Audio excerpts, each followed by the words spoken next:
तुम लोगों को यकीन नहीं होगा मैं क्या करने जा रहा हूँ।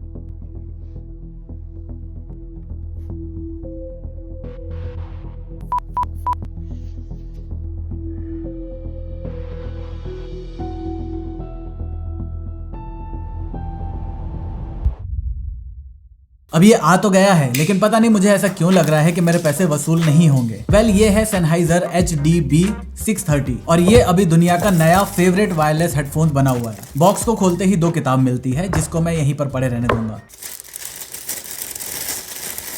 ओह, केस की क्वालिटी काफी सही लग रही है। Sony XM6 का जो केस है उसका ये मैग्नेटिक लैच उसको बहुत ज्यादा एक्सेसिबल बना देता है, लेकिन क्वालिटी वाइज जज करने पर मुझे इसकी ज्यादा बेटर लग रही है। इसको खोलने पर एक और किताब मिलती है, इसमें बहुत सारे कलर्स और उसके इंडिकेटर्स के बारे में लिखा हुआ है, तो ये पढ़नी पड़ेगी। इसके बाद ये Type-C to Type-C केबल है, एक 3.5 mm to 2.5 mm केबल है। ये केबल काफी पतली लग रही है, इसकी क्वालिटी थोड़ी और बेटर हो सकती थी। इसके बाद ये छोटा सा डिवाइस एक बहुत बड़ा रीजन है जिसकी वजह से ये हेडफोन इतना ज्यादा पॉपुलर हो रखा है। इसके बारे में थोड़ी देर में बात करेंगे। ये है एयरप्लेन अडेप्टर और ये रहा हमारा हेडफोन।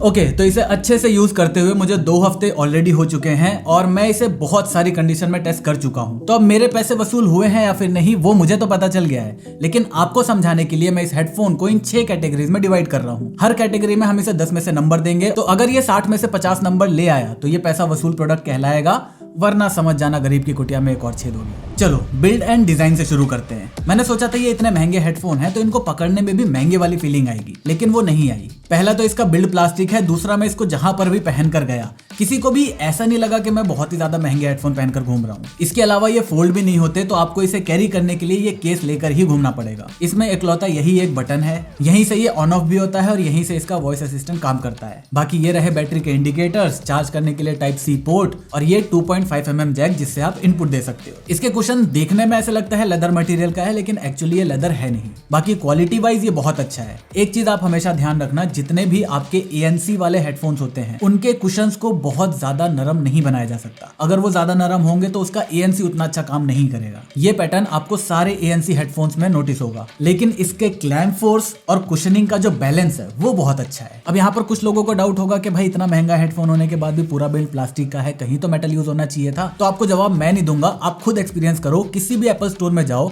एयरपॉड्स मैक्स को 15-20 मिनट तक लगा कर देखना, आपको ऐसा मन करेगा कि थोड़ी देर के लिए उतार कर रख देता हूँ। इसी वजह से एयरपॉड्स मैक्स को छोड़कर बाकी कितने भी महंगे हेडफोन्स हैं वो सारे के सारे प्लास्टिक बिल्ड पर ही होते हैं। बाकी मैंने इसे अपने पैसे से खरीदा है तो मैं बहुत ज्यादा फ्लेक्स करूंगा नहीं, लेकिन हाँ, ड्यूरेबिलिटी वाइज ये वीक कहीं से भी फील नहीं होता। तो क्योंकि ये फोल्ड नहीं होता, इसकी ये वाली केबल थोड़ी और अच्छी क्वालिटी की हो सकती थी और कोई इसे मुड़ मुड़ कर नहीं देखता। इस वजह से इसके बिल्ड और डिजाइन को मैं दूंगा 7.5 आउट ऑफ 10। अब बारी है कंफर्ट की। हेडफोन हो या ईयरफोन, साउंड क्वालिटी से पहले मुझे चेक करना होता है कि मैं उसे कितनी देर तक अपने सर पर पहनकर रख सकता हूँ। मान लो एक हेडफोन लगाने के बाद खुद सोनू निगम आके गाना गाने लगे, लेकिन 20 मिनट बाद ही मुझे हेडफोन उतारने का मन करने लगेगा, तो फिर सोनू निगम को बुलाने का क्या ही फायदा। अब एक हेडफोन के कंफर्टेबल होने के लिए ये 4 पैरामीटर्स का सही होना बहुत जरूरी है और इसके ये चारों पैरामीटर्स बहुत अच्छे हैं। Sony XM6 का जो क्लैंप फोर्स है वो मुझे थोड़ा ज्यादा फील होता है। अब हाँ, कुछ दिनों में उसकी आदत लग जाती होगी, लेकिन स्टिल मुझे उसका क्लैंप फोर्स ज्यादा ही लगता है। बाकी कुशन की क्वालिटी मैंने ऑलरेडी बता दी, बहुत अच्छी है। इसका ये एडजस्ट करने वाला भी कहीं से वीक फील नहीं होता कि अपने आप कम ज्यादा हो जाए, और इन दोनों ही कप्स का बैलेंस भी Sennheiser ने बहुत अच्छा मेंटेन करा है। तो मुझे इन चारों ही पैरामीटर्स में इससे कोई शिकायत नहीं है। अब हाँ, ये कुशन का जो मटेरियल है उसकी ड्यूरेबिलिटी कैसी है वो तो 4-5 महीने बाद ही हमें पता चलेगी। As of now this is very good. इसी वजह से कंफर्ट के मामले में मैं इसे 9 आउट ऑफ 10 दूंगा। अब हाँ, एक डिस्क्लेमर जरूर है, अगर आपने आज से पहले ANC वाले हेडफोन्स यूज नहीं करे तो आपको उसे पहले 1-2 दिन देने पड़ेंगे, क्योंकि वो थोड़ा सा हैवी आपको फील हो सकता है, लेकिन एक बार थोड़ी सी आदत पड़ने के बाद आप उसे घंटों तक भी पहन सकते हो। अब बारी है साउंड क्वालिटी की। अब कंफर्ट की तरह साउंड क्वालिटी के लिए भी मैंने इस हेडफोन को इन 6 पैरामीटर्स पर ढंग से टेस्ट किया है। पहला, इसकी सिग्नेचर ट्यूनिंग या फिर कह लो टोनल बैलेंसिंग। सिंपल वर्ड्स में बताऊं, ये ना तो ज्यादा बूम बूम करता है ना ज्यादा छन छन करता है। जैसे मैंने Sony XM6 को भी सुन रखा है, उसकी हाईएस्ट वॉल्यूम पर उसके जो हाई नोट्स होते हैं वो हल्के हल्के चुभने लगते हैं। इसके साथ वो प्रॉब्लम नहीं है। दूसरा है बेस। अब बेस की सबसे बड़ी दिक्कत ये है कि वो वोकल्स को ओवर पावर कर देता है,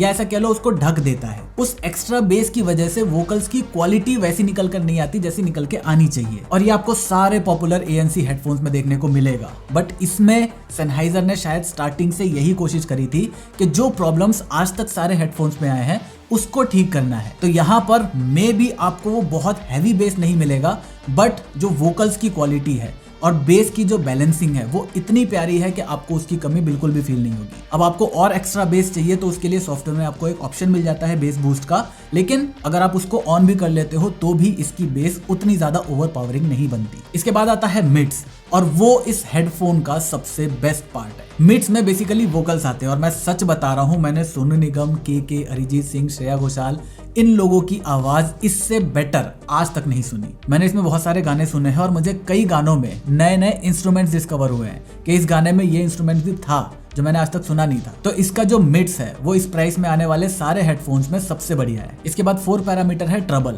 और इसकी दिक्कत ये है ये ज्यादा हो जाता है, इसके कम की दिक्कत नहीं है। जैसा कि मैंने बताया सोनी XM6 में अगर आप वॉल्यूम हाई कर दो तो उसका छन थोड़ा सा कानों में चुभता है, इसका नहीं चुभता। 5वां है स्टेज एंड सेपरेशन, या आप इसे 3D फील भी कह सकते हो। यही वो पैरामीटर है जो एक प्रीमियम हेडफोन को एक नॉर्मल और थोड़े सस्ते हेडफोन से अलग बनाता है। आंख बंद करके गाने सुनोगे, तुमको सेंटर में वोकल्स आएंगे, मतलब सिंगर की आवाज आएगी, और चारों तरफ जिस डायरेक्शन में जो इंस्ट्रूमेंट्स रखे गए थे at the time of recording आपको काइंड ऑफ उसी सेगमेंट में या उसी एरिया में वो साउंड सुनाई देगा। और जनरली इस प्राइस रेंज के सारे ही हेडफोन्स ये काम बहुत अच्छा करते हैं। सोनी भी बहुत अच्छा करता है और ये भी बहुत अच्छा करता है। बाकी इसमें ये आपको सारे के सारे कोडेक्स मिल जाते हैं, लेकिन हाँ, मैं इस डिबेट में बिल्कुल नहीं पढ़ना चाहूंगा कि इन कोडेक्स से कोई फायदा होता भी है या फिर ये सिर्फ प्लेसिबो इफेक्ट है। देखो, ध्यान से सुनने पर मुझे तो फर्क फील हुआ, लेकिन जैसा कि मैंने कहा, मैं इसको क्लेम बिल्कुल भी नहीं करना चाहूंगा। ये मुझे फील हुआ इसलिए मैं आपको बता रहा हूँ। बाकी आईफोन हो या मैकबुक, ये इन कोडेक्स को सपोर्ट नहीं करते। इन कोडेक्स को छोड़ो, ये किसी भी कोडेक को सपोर्ट नहीं करते। आपको एयरपॉड मैक्स में भी अगर लॉसलेस ऑडियो सुनना है तो आपको वायर्ड के थ्रू ही सुनना पड़ेगा। तो इसी चीज को फिक्स करने के लिए इस हेडफोन के साथ आपको ये छोटा सा डिवाइस मिलता है। इसका नाम है BTD 700। आपको इस हेडफोन को इस डिवाइस से सिर्फ एक बार पेयर करना है, चाहे वो लैपटॉप में कर लो, मैकबुक में कर लो, आईफोन में कर लो, कहीं से भी कर लो। एक बार पेयर होने के बाद अब इसे आप किसी भी डिवाइस में लगाओगे, ये ऑटोमेटिकली उस डिवाइस से पेयर हो जाएगा और आपको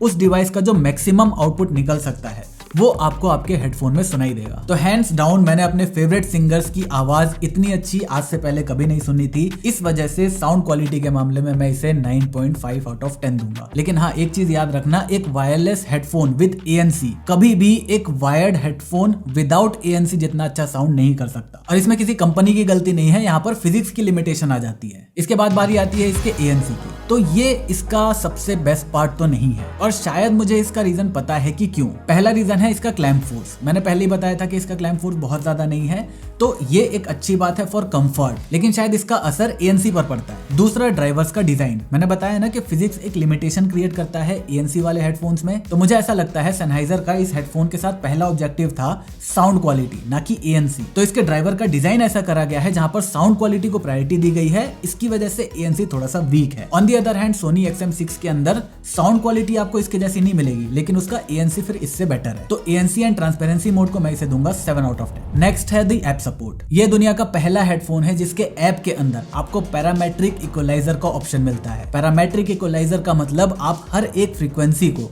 अपने हिसाब से ट्यून कर सकते हो। ये इक्वलाइजर आपको कंप्यूटर सॉफ्टवेयर के अंदर मिलता है, और इसकी सबसे अच्छी बात यह है, आपने एक बार इसके EQ को सेट कर दिया, मान लो आपने सैमसंग के फोन से करा, तो जनरली बाकी हेडफोन्स के साथ क्या होता है, वो हेडफोन उस फोन के साथ जब कनेक्ट होगा तभी उस EQ में काम करेगा। लेकिन इसके केस में वो EQ फोन के अंदर नहीं, इस हेडफोन के अंदर सेट होता है।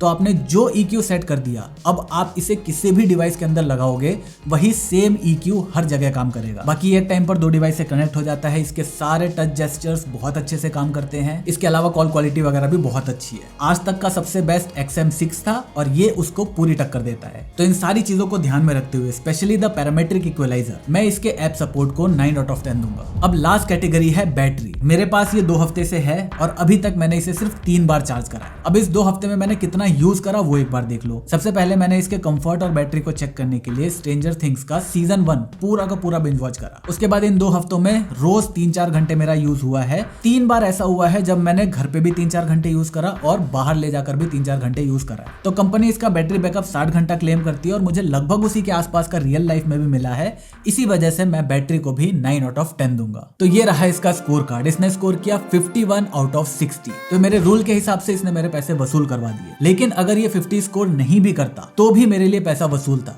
क्योंकि मैं जिस तरह के गाने सुनता हूँ ये उनकी क्वालिटी को इतना अच्छा सुनाता है जितना मैंने आज तक नहीं सुना था। मुझे ANC से इतना ज्यादा फर्क नहीं पड़ता, अगर पड़ता तो फिर मैं स्कोर पर ज्यादा ध्यान देता। लेकिन आप लोगों के रेफरेंस के लिए ये 51 आउट ऑफ 60 है। तो अगर आपको दुनिया का सबसे अच्छा ANC वाला हेडफोन नहीं चाहिए, इस प्राइस का सबसे अच्छा साउंड करने वाला एक वायरलेस हेडफोन चाहिए, तो मैं गारंटी दे रहा हूं आप लोग आंख बंद करके इसको खरीद सकते हो। बाकी मैं इस प्रोडक्ट को यहाँ पर टैग कर दूंगा, आप लोग वहां से खरीदोगे तो आपको 1 रुपए भी महंगा नहीं पड़ेगा, बस हमारे चैनल की हेल्प हो जाएगी।